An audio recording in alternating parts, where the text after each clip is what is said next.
How I need someplace where I can hide away. We have a great line of speakers tonight. In fact, we have 7 speakers. This is our 7th event, and we wanted to have the 7th speaker. And 7 is a lucky number in many of the religions, so we'll try with 7. Did you know that Eric Howe, the guy who discovered the sewing machine, in his natural life, he was trying to find the discovery to the sewing machine and was failing miserably. So in his dream, it came a different way. In his dream, he was ready to be assaulted by some cannibals. And they gave him one ultimatum: discover design of the sewing machine, or we're going to kill you. Well, what happened? He failed in the natural, and he failed in his dream as well. They killed him. And it was in this motion with the spear. Pop, pop, pop, pop, pop, pop.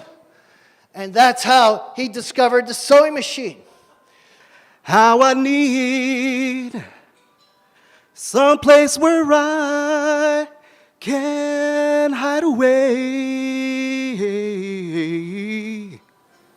I'd like to begin with a confession, and perhaps 2 confessions. The first is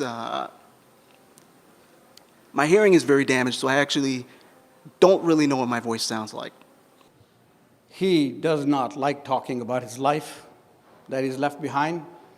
He will always tell you cheerfully what's up next, and what he's going to do next, what crazy scheme he is concocting now. This young boy, born in 1949, is me. And today, I'm 65. And then the big day finally came. I walked on stage. As you can see, I was pretty quick to get on stage. I looked at the audience. I opened up my chest, took a deep breath in, and I began to sing. Oh, Canada, our home and native land.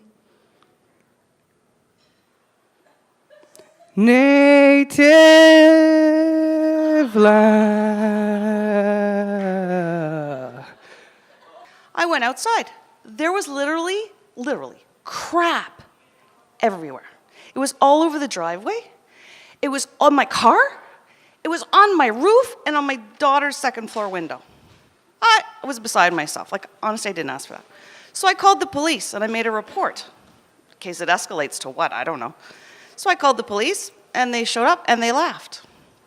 And they couldn't understand. They said, "You've never seen anything like it. Welcome to my life."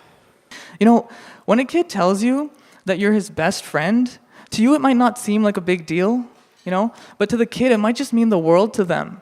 And the little kids, I've been called best friend by more kids than I can count. So, when I think back, I always wanted to change the world, but I realized I've changed so many worlds of little children out there. So I may not have been able to do something big. I remember I asked, when will that day come where I do something big, something meaningful in the world? But this moment, just being in the park was that. That was something big for me. And he says, pointing to his mom, who's sitting in the back, he says, "My mom says you're a movie star." So I said, "Oh no, I'm not a movie star. Tell your mother I'm not a movie star."